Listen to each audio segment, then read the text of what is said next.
prochaine expédition? C'est toujours la meilleure. La prochaine expédition, c'est une expédition un petit peu particulière, parce que là, j'ai décidé de lâcher pour quelque temps les recherches d'épaves. Depuis maintenant 4-5 ans, je ne fais plus ça. Et j'ai décidé de m'orienter vers des trésors terrestres.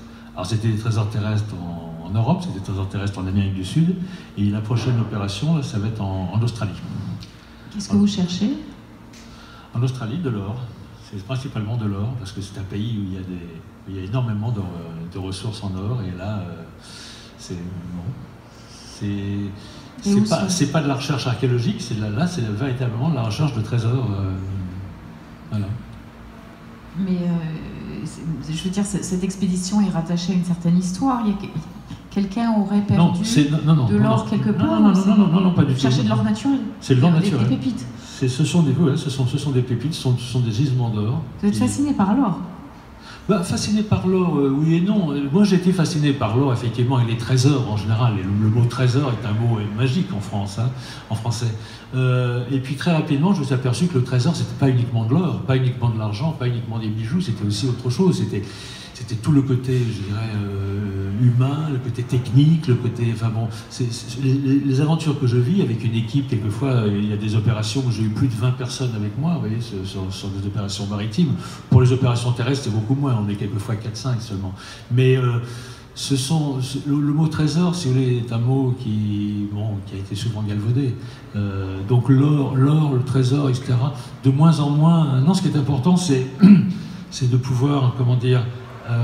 trouver des richesses qui sont là, qui sont un peu perdues entre guillemets. Alors, là, ce sont des richesses naturelles, on est bien d'accord. Oui, non, mais là c'est différent. Là, vous m'interrogez sur ma prochaine expédition, ça n'a rien à voir avec des recherches archéologiques, soyons bien clairs. Mais ce qui est important, c'est qu'une partie des bénéfices vont à des œuvres caritatives. Et je veux dire que trouver des pépites d'or ou trouver des lingots d'or dans un galion, pour moi, si vous voulez, ça a la même... c'est pareil, je veux dire, une partie des bénéfices vont toujours aller à des œuvres caritatives, entre autres pour les enfants handicapés mentaux. C'est une cause qui me tient personnellement à cœur. Il y a des associations particulières que vous financez, vous aidez? Non, mais je ne vais pas trop m'étendre en détail là-dessus, je suis assez discret là-dessus. D'accord. Donc, si vous voulez, en règle générale, ce qui est important de savoir, c'est qu'il y a dans le monde, effectivement, encore énormément de trésors à trouver. Quand je dis trésors, c'est des richesses qui peuvent servir en partie au bien de l'humanité. C'est ça qui est important de savoir. Et que ce soit des trésors maritimes, comme je vous disais tout à l'heure, il y en a énormément, puisqu'on estime que 40% des richesses extraites par l'homme depuis le début de l'humanité sont au fond de la mer. Vous vous rendez compte? 40%. Et prenons un exemple. Par exemple, les navires des compagnies des Indes, on estime à 30 000 environ le nombre de voyages qu'il y a eu pendant la période post-médiévale entre l'Europe et l'Asie. Il y a environ 15% des navires qui ont coulé. Vous voyez, faites vite le calcul, vous voyez le nombre de navires qui ont coulé. Alors, bien sûr, beaucoup ont coulé en haute mer, mais un certain nombre ont coulé sur des récifs, parce qu'à l'époque, les cartes maritimes étaient très peu précises. Vous voyez, donc il y avait le fameux Portulan, magnifique carte de l'époque, mais il y avait beaucoup de récifs, des bancs de sable et autres, qui étaient inconnus à l'époque. Et donc, il y a eu énormément de naufrages. Pas toujours avec des navires remplis de trésors, mais pour la plupart, il y avait des cargaisons extraordinaires, aussi bien, je veux dire, de l'or, de l'argent, etc., mais aussi des épices, aussi toutes sortes de choses, hein, du sucre, du bois, des étoffes, etc. Bon, c'était énorme, ce qu'ils ramenaient du Nouveau Monde, ces navires. Mais il y a aussi beaucoup de trésors terrestres. Et ça, c'est pour ça que, vu que pendant 40 ans, enfin, un petit peu plus de 35 ans, je me suis attelé à des trésors sous-marins. Maintenant, depuis quelques années, je commence à aller vers les trésors terrestres. Puis bon, là, j'arrive. Hein, je veux dire, c'est plus facile. Plus facile. Ça demande une logistique beaucoup plus légère. Ça demande une équipe beaucoup plus légère également. Ça demande des financements également beaucoup plus légers. Et donc, il y a des trésors terrestres absolument inouïs. Je ne parle pas que de la France. La France, malheureusement, avec la nouvelle loi dont je vous parlais, de juillet 2016, malheureusement, on ne peut plus faire grand-chose. peut même d'ailleurs plus faire grand-chose du tout. Mais enfin, il n'y a pas que la France, il y a beaucoup d'autres pays, non seulement en Europe, mais également dans le monde entier, et en Amérique du Sud en particulier. Moi, j'ai préparé récemment plusieurs projets, dont un projet très important au Pérou et un projet très important au Paraguay, et ce sont des trésors terrestres. Et là, j'ai tous les dossiers, énormes dossiers en préparation. Bon. Donc, si vous voulez, c'est très important de savoir qu'il y a encore beaucoup de choses à trouver et compte à rendre par rapport au gouvernement avec lesquels je traite. Quand je vais dans un pays, je vais voir le Premier ministre, ou le Président, ou le ministre de la Culture, ou la personne responsable de ce genre de choses. On passe un accord, je vous dis en général, je vous dis tout à l'heure, c'est sur une base de 50-50. On a une protection de l'armée, si jamais on commence à trouver des choses intéressantes, on a une protection. Bon, les choses sont faites vraiment dans les règles, et chacun y trouve son compte. Puisque j'ai certains experts de mon groupe qui peuvent également aider à la mise en valeur muséographique locale des objets retrouvés, etc. Donc c'est gagnant-gagnant. C'est-à-dire que tout le monde, contrairement à la France, visiblement, ils n'ont rien compris. Ils font tout à l'envers. Donc voilà, en règle générale, voilà c'est la situation. Alors, aujourd'hui, si vous voulez, comment vous dire, j'ai repris une vieille idée que j'avais depuis quelques années. Et là, je peux parler un petit peu de mon objectif qui était l'objectif actuel et la raison principale, je dirais, à la limite de notre rencontre aujourd'hui. Je vais vous parler un petit peu rapidement de l'origine de cette idée. Il y a un homme qui s'appelait William Phips, qui est devenu Sir William Phips, qui est né en 1651. Et il est né dans une petite ville du Maine. C'est un homme qui est, comme vous le verrez d'ailleurs, Joël vous a préparé un petit résumé là-dessus, donc je ne vais pas m'étendre trop là-dessus. C'est un homme qui est devenu très rapidement ce qu'on appelle un capitaine aventurier. C'était un petit peu pirate à 16 heures, un petit peu corsaire pour le roi d'Angleterre, etc. Bon. Et il était très intéressé par l'argent facile et rapide. Et il a entendu parler du naufrage, qui était d'ailleurs un naufrage très courant à l'époque, d'un galion espagnol très richement chargé qui avait coulé au nord de Saint-Domingue, sur un récif qu'on appelle le Banc d'Argent, qui est très connu. Hein. C'est un récif très dangereux qui est au nord de Saint-Domingue, où de nombreux galions, effectivement, ont coulé. On ne sait même plus le nombre de galions qui ont coulé là-bas, c'est absolument incroyable. Difficile à trouver parce que, vous savez, le corail dans les eaux chaudes pousse d'1 mètre par siècle. Hein. Donc, si vous voulez, très rapidement, au bout d'un siècle, un siècle et demi, vous ne voyez plus rien. Il faut dégager tout ça. Donc, il était très intéressé par cette histoire et il est très malin, il est allé voir la cour du roi d'Angleterre, Jacques II, et il a contacté tout l'entourage du roi, les nobles de l'époque, les gens donc très bien introduits dans la haute société anglaise, et il leur a dit, voilà, moi je vais créer un club avec vous, qui va s'appeler le Club des Gentlemen Aventuriers. Et si vous souscrivez à ce club, et si vous me donnez quelques argent, je vais pouvoir monter une opération et vous aurez des bénéfices importants, etc., etc. Et les gens ont trouvé ces idées très intéressantes. Et le Club des Gentlemen Aventuriers est né, il est reparti donc d'Angleterre, il a trouvé son épave, et il est revenu avec un trésor magnifique. Il a donné 10% au roi pour le remercier. Il a distribué bien sûr à ses associés leur part de bénéfices, et lui il a gardé pour lui une part très importante aussi de bénéfices. Il a été nommé chevalier par le roi d'Angleterre, et ensuite il a terminé gouverneur de Massachusetts. Voilà d'où vient l'idée. Et donc j'ai voulu me réapproprier, si vous voulez, cette idée, cette philosophie en quelque sorte, de créer un club élitiste. Hein. Je ne veux pas qu'il y ait n'importe qui puisse rentrer, etc. Donc je voudrais que les membres se reconnaissent un peu entre eux, un petit peu comme William Phips l'avait fait à l'époque avec l'entourage du roi d'Angleterre. Mais je voudrais créer un club où les gens, si vous voulez, puissent, dans un premier temps, participer par leur adhésion à ce club au financement des premières fouilles, enfin des recherches complémentaires en archives et autres, etc. Et puis ensuite, puissent participer, avoir un droit de préemption, si vous voulez, un droit de priorité sur la participation à des financements de plusieurs expéditions.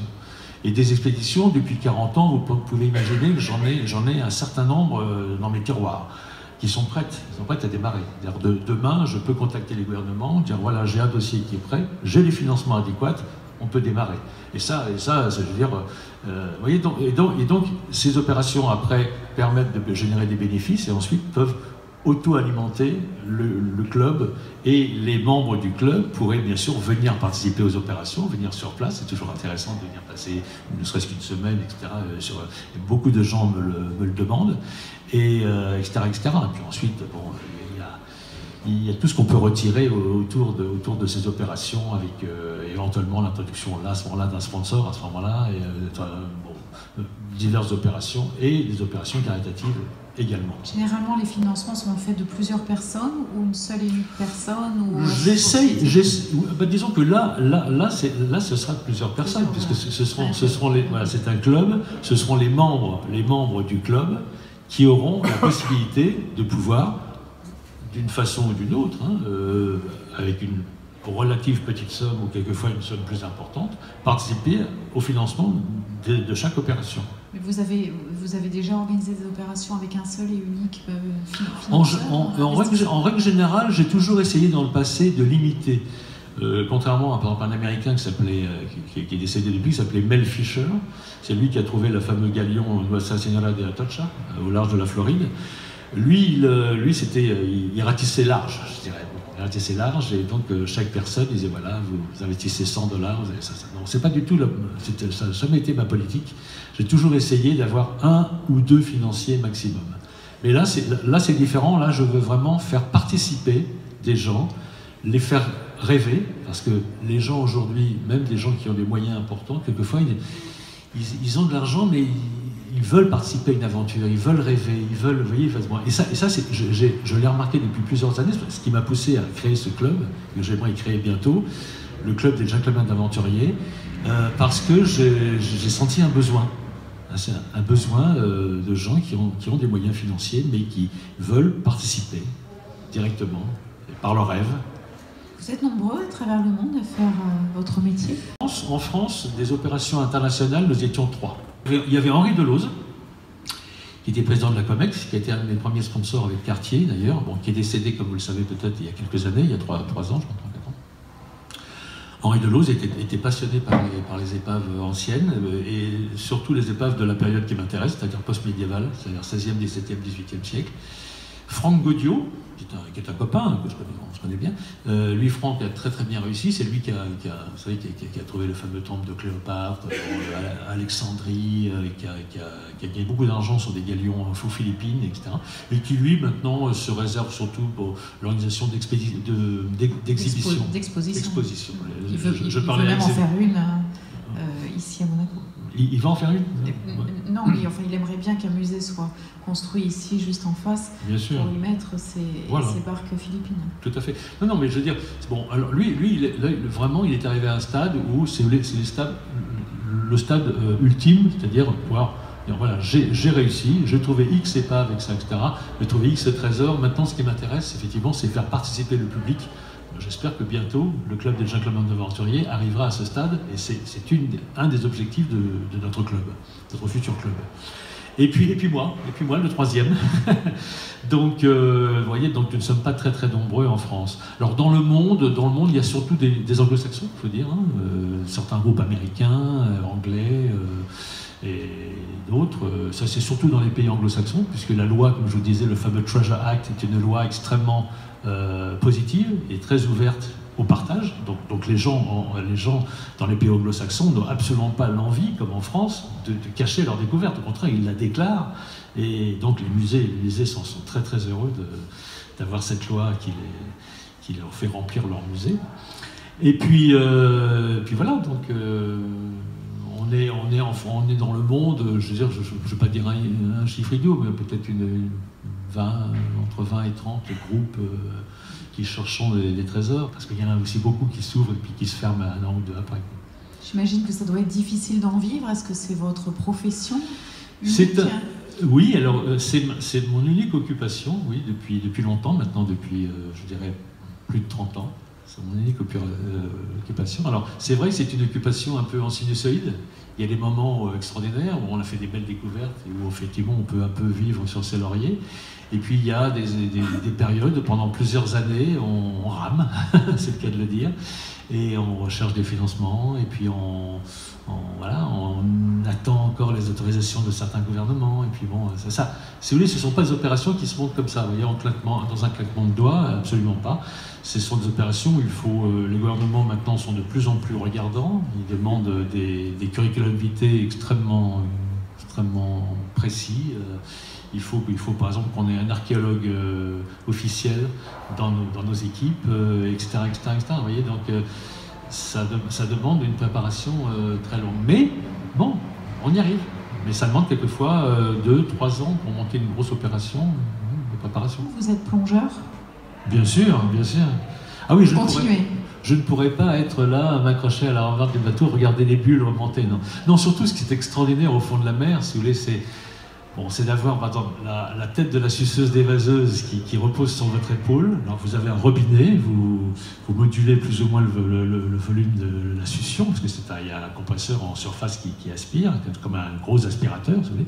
Et puis vous alimentez comme ça avec la main, et puis à ce coup vous voyez quelque chose qui brille, hop, vous arrêtez l'aspirateur. Bon, ça c'est extraordinaire. Le ronflement de cet appareil contre l'oreille, il faut l'avoir vécu, quoi. C'est absolument fantastique. Alors d'abord, comment m'est venue cette vocation? Alors cette vocation, elle m'est venue très naturellement, comme je vous l'ai dit tout à l'heure, étant de la famille de Robert Surcouf, ayant été entouré toute ma jeunesse de maquettes de bateaux, de navires, de scènes d'abordage, etc., ayant toujours entendu, tu sais, la différence entre un corsaire, un pirate, etc. J'ai baigné littéralement dans ce milieu maritime toute ma jeunesse, et j'en étais nourri. Jusqu'au jour où, fanatique de pêche sous-marine, de plongée, etc., je me suis dit un jour, mais je vais marier ma passion de la mer et du monde sous-marin à l'histoire que j'adore. Et si vous voulez, c'est venu, je dirais, très, très naturellement. Vous voyez, voilà. Et un jour, j'ai dit, voilà, moi j'aimerais chercher, effectivement, au fond des mers, des trésors engloutis. Et puis j'ai rencontré Alain-Dominique Perrin, président de Cartier, qui m'a dit, mais moi je trouve ça extraordinaire, je vous sponsorise. Bon, c'est parti comme ça, vous voyez, c'est aussi naturellement. Alors maintenant, quels sont les dangers que l'on peut rencontrer? Il faut minimiser, hein, je veux dire, vous savez, les requins par exemple, les requins sont des animaux qui sont quand même assez peureux. Il faut dire qu'on fait beaucoup de bruit sous l'eau, hein. Le bruit des bulles, c'est bon. Les requins n'aiment pas trop ça. Alors, ils sont souvent curieux, on voit souvent des requins approcher, ils tournent autour de nous et puis ils s'en vont. Hein. Je n'ai jamais eu d'attaque de requins, jamais. Alors, non, ce qu'on craint le plus, c'est les attaques de pirates. Quand j'étais par exemple en mer de Java, on faisait attention, par exemple les pêcheurs, on fait attention aux pêcheurs, parce que les pêcheurs sont souvent les cousins des pirates. Ils viennent pour regarder un petit peu, vous voyez, ce qu'on fait à bord. Ils viennent nous vendre du poisson ou des langoustes, et puis en même temps ils jettent un coup d'œil un peu. Alors ce jour-là, le jour où il y avait les pêcheurs, comme par hasard, il y avait maniement d'armes sur le pont. Vous voyez qu'on était armés. Et ils se disaient, tiens, il vaut mieux attaquer un autre bateau, un voilier qui passe par là. Bon, donc on n'a jamais été embêtés. Enfin, il faut toujours faire attention. Il faut être armé, il faut être surtout dans ces eaux-là. Aujourd'hui, à combien de mètres ils sont, par exemple, les trésors des Vikings sur Terre? Parce qu'ils sont passés des siècles. C'est très profond, j'imagine. Non, parce que imaginez, vous êtes viking. Bon, vous êtes viking, on vous appelle, vous partez avec votre dracard en direction de Paris pour faire une razzia. Vous arrivez, vous pillez 1 ou 2 ou 3 villages, vous ramenez les trésors que vous avez volés et vous revenez sur votre île qui est votre base. Bon, vous enterrez ça maximum. Vous enterrez maximum 1,50 m, 2 mètres, hein, pas plus, parce qu'il faut quand même pouvoir les récupérer facilement après. Donc, puis après, vous repartez et là, vous êtes tué. Eh bien, si vous n'avez pas confié à votre voisin l'emplacement où vous avez caché votre trésor, ce trésor, il reste. Donc, ce qui fait qu'il y a beaucoup d'emplacements comme ça qui sont passés à l'as, qui sont inconnus, je dirais, des archives, parce qu'ils ne marquaient pas ça sur un carnet, vous voyez. Donc ce qui fait que toutes ces bases qui ont été fréquentées, on le sait, pendant des dizaines d'années, par des gens qui effectivement ramenaient comme ça des rapines extraordinaires, on sait que forcément il y a des trésors. Et forcément il faut faire une couverture avec des instruments de détection qui sont de plus en plus puissants. Et aujourd'hui la technique, si vous voulez, évolue sans arrêt, aussi bien la détection sous-marine que la détection terrestre, d'ailleurs, parce que pratiquement tous les ans il y a un nouveau matériel qui sort, et nous sommes nous à la pointe bien sûr du progrès technologique. On sait qu'aujourd'hui, si vous voulez, on sait détecter des choses qu'on ne savait pas détecter il y a ne serait-ce 5 ans ou 10 ans ou 15 ans, bien sûr. Donc, d'où l'intérêt. Mais bon, en France, malheureusement, Trésor Viking, bon, ça se fera le jour où la loi changera. C'est indispensable. Nous avons non seulement des détecteurs de métaux, mais d'autres appareils sophistiqués. J'étais un des premiers en France à lancer, ça remonte à 87, mon opération Ambassade d'Aïda. Ambassade d'Aïda, j'étais le premier à faire des analyses de photosatellites. D'ailleurs, Joël de René en parle dans un de ses livres, avec Surcouf. J'étais le pionnier à l'époque de la détection par satellite. Le seul problème étant que il faut que la photo satellite était prise à une certaine heure du jour, parce que la lumière solaire n'est pas la même. Et il faut qu'il y ait environ 10 à 12 mètres maximum de profondeur d'eau. Enfin bon, à l'époque, si vous voulez, c'était bon. Alors c'était quand même assez contraignant. Et enfin, j'étais quand même considéré comme un pionnier à l'époque. Mais enfin, c'était quand même contraignant et pas toujours évident. On va voir si vous aviez côtoyé et effectué des missions avec le commandant Cousteau. Alors c'est une question qu'on me pose assez souvent, effectivement. J'ai eu l'occasion de le rencontrer. Je l'ai rencontré non seulement à Paris, parce que j'habitais Villa-Vagrave-Saint-Honoré, j'étais pratiquement voisin, moi j'avais un département un petit peu plus au-dessus du sien, et de chez moi, je plongeais sur son salon, vous voyez, en biais. Donc je le voyais souvent, puis on se rencontrait dans la rue. Je n'ai pas jamais collaboré avec lui au niveau des recherches spéciales. J'avais eu l'occasion de le rencontrer avec son fils, malheureusement qui s'est tué, c'est Catalina. J'ai eu l'occasion de le rencontrer à Los Angeles. J'ai séjourné pendant un certain temps en 1972, mais je n'ai jamais collaboré avec lui directement. Il faut dire que le commandant Cousteau n'était pas du tout un archéologue sous-marin. Il s'intéressait beaucoup au trésor, bien sûr, comme beaucoup de gens. Moi, j'ai eu l'occasion un jour, sur un plateau avec Poivre d'Arvor, à l'émission Ex Libris, d'être en face de Haroun Taziev, un homme charmant. Et lorsqu'il y avait les pauses publicité, il me disait « Ah, ce que vous faites, c'est extraordinaire. Moi, j'ai toujours rêvé d'être chasseur de trésors. Bon, je suis devenu vulcanologue, mais les trésors, bon, vous voyez, c'est... » Bon, alors c'est vrai que beaucoup de gens comme ça étaient très intéressés par les trésors. Et Cousteau était très intéressé par les trésors, et très intéressé aussi par le gain.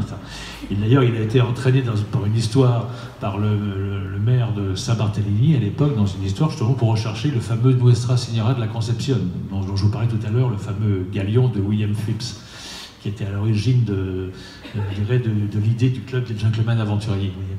Et il est rentré dans le banc d'argent avec la Calypso, qui était, il faut ne pas l'oublier, un navire en bois.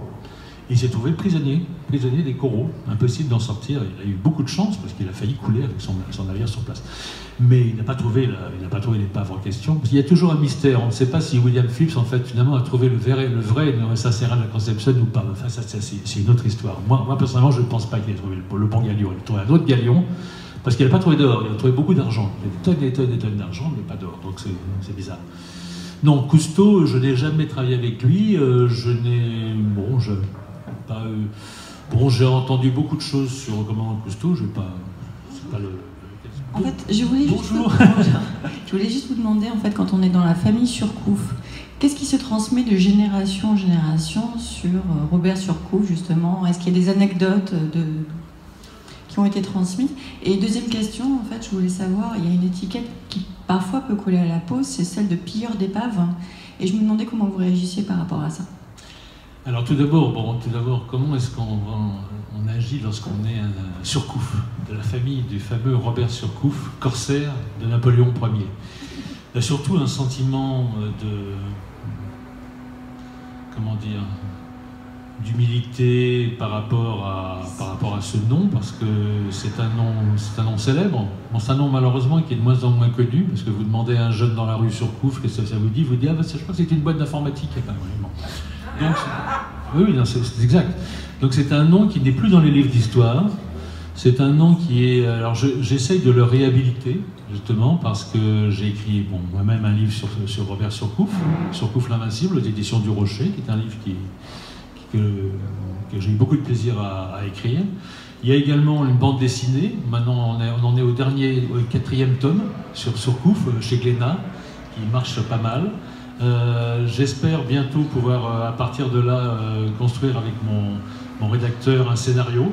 On va envoyer aux grands producteurs, peut-être les producteurs américains, non, pour faire un film long métrage sur Surcouf. Et ça, je crois que Robert Surcouf le mériterait. Alors, quand vous me dites qu'est-ce que je ressens par rapport au nom Surcouf, bon, oui, une certaine humilité, parce que j'ai hérité de ce nom. Je ne l'ai pas, comment dire, ce n'est pas de ma faute si je m'appelle Surcouf. C'est comme ça. Hein, mais il faut savoir rester humble. Et puis il faut surtout avoir beaucoup de respect par rapport à ce nom qui signifie beaucoup de valeurs très positives. Et je veux dire, aujourd'hui, la jeunesse a besoin des valeurs qui sont véhiculées justement par la vie de Robert Surcouf. C'est-à-dire la confiance, l'esprit d'entreprise, le respect, etc., etc., etc. Enfin, des valeurs comme ça qui, malheureusement, aujourd'hui, tendent à se perdre au sein de la jeunesse actuelle. Et j'aimerais, à travers, je dirais, la réhabilitation de ce nom, eh bien, essayer un petit peu de redonner une certaine éducation, entre guillemets, à la jeunesse suite à l'image que représente Robert Surcouf. Alors maintenant, les histoires des pilleurs. Il y a effectivement beaucoup d'archéologues d'État, entre autres, je parle de la France, le fameux DRASM, département des recherches archéologiques subaquatiques et sous-marines, dont le siège est à Marseille, sont les archéologues d'État, qui ne veulent pas admettre, si vous voulez, qu'il puisse y avoir des recherches privées honnêtes.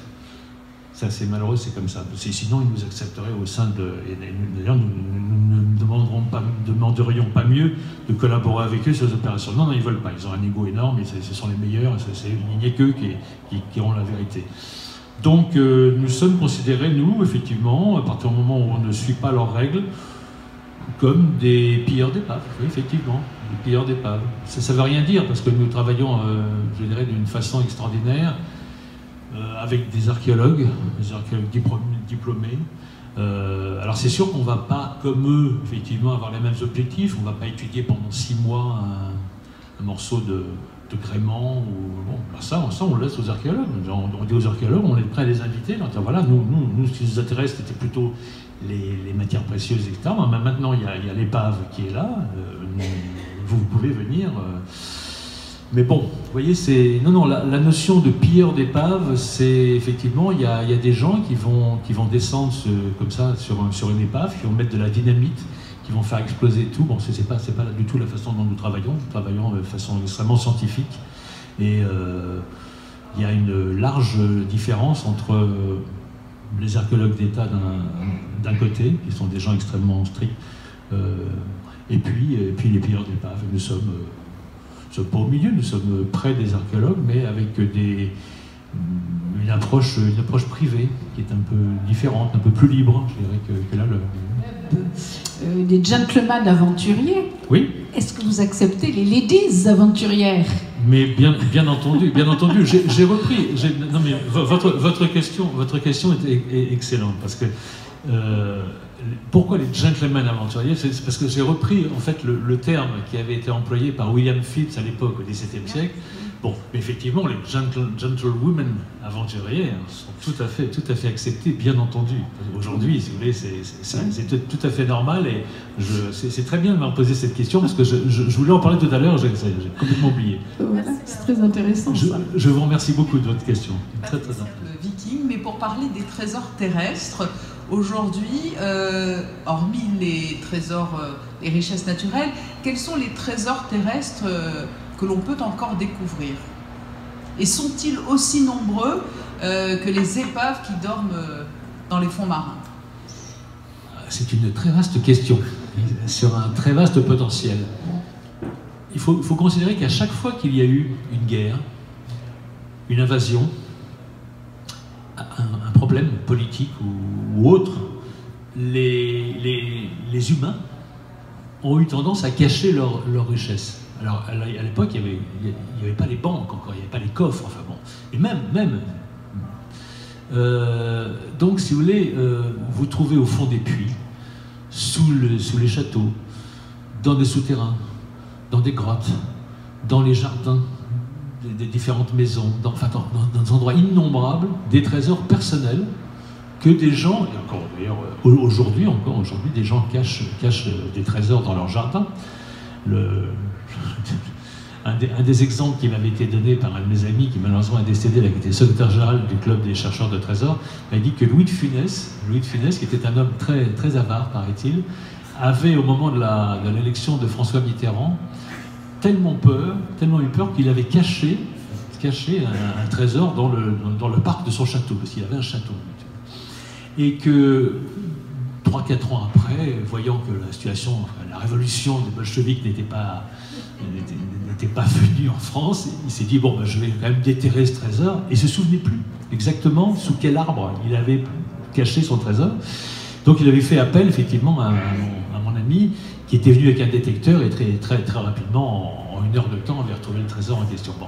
Donc ce qui prouve que les gens, encore aujourd'hui, si vous voulez, souvent ont la réaction d'aller cacher dans leur jardin des trésors. Donc il y en a, la réponse c'est qu'on ne sait pas combien il y en a, mais il y en a des centaines de milliers, peut-être des millions. Enfin, au fur et à mesure des années, vous savez, à chaque fois qu'il y a eu une guerre, ne serait-ce que, je veux dire, même enfin, la Seconde Guerre mondiale, Paris regorge de trésors qui sont encore enterrés dans des caves, dans des murs.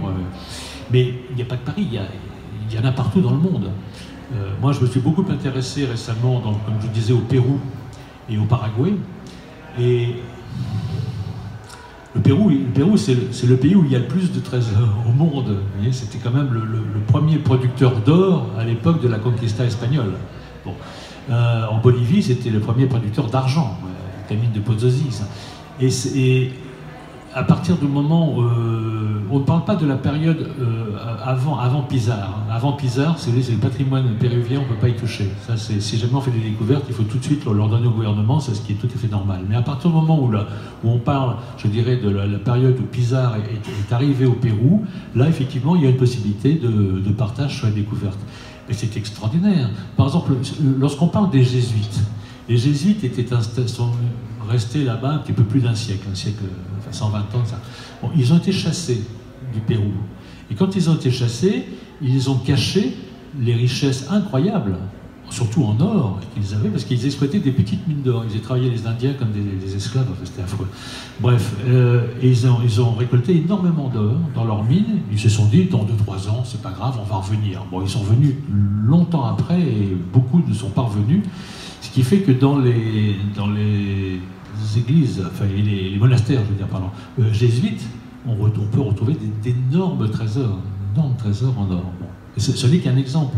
Le Paraguay, pareil, suite à la guerre de la Triple Alliance du Paraguay contre le Brésil, l'Argentine et l'Uruguay, le président du Paraguay s'est enfui avec des dizaines et des dizaines de charrettes pleines d'or qu'il enterrait au fur et à mesure des escales que son armée faisait, etc. Et nous avons retrouvé toute la route qu'il a faite avec les étapes qu'il a faites. Ça représente, si vous voulez, des sommes incroyables. Bah, je vais terminer avec un hommage à vos ancêtres. Vous savez qu'il a eu une altercation un jour entre Robert Charles Surcouf et un capitaine anglais. Le capitaine anglais a dit à M. Surcouf, vous vous battez pour l'argent, pendant que nous, Anglais, on se bat pour l'honneur. Et M. Surcouf, il a répondu, il a riposté, chacun se bat pour chaque qu'il n'y a pas. Exactement, donc, exactement. C'est exactement cette phrase qui a frappé Napoléon Bonaparte, l'empereur, et qu'il a dit, si j'avais Surcouf plutôt que l'amiral de l'eau de Vézel, qui s'appelait Villeneuve, je n'aurais pas eu ma flotte. Exact. Ça, c'est un hommage à votre aïeul. Hein. Ça, je vous remercie pour lui, et c'est tout à fait exact. Ça, c'est une réflexion tout à fait exacte. Non, il avait beaucoup d'esprit, Robert Surcouf. Bon, on lui attribue une autre répartie comme ça, qui, à mon avis, n'est pas vraie. Il paraîtrait qu'au moment où il était devenu déjà très, très riche, parce qu'il il est mort le plus riche armateur de Saint-Malo, il faut savoir, Robert Surcouf. Il aurait été invité donc, à une réception par Napoléon, donc à l'époque il était devenu Napoléon, à la Malmaison, et on racontait qu'il était tellement riche, ce Robert Surcouf, qu'il avait tapissé le parquet de son bureau de Napoléon en or. Et Napoléon aurait entendu cette histoire, l'aurait interpellé un jour lors d'une réception, lui aurait dit, écoutez mon cher Surcouf, il paraît que comme ça, à longueur de journée, vous piétinez ma face. Et il leur a dit, mais Majesté, il ne tient qu'à vous que je les mette sur la tranche. Bon, alors celle-là, à mon avis, celle-là n'est pas vraie. Mais vous savez, la légende, bon, à partir du moment, voilà.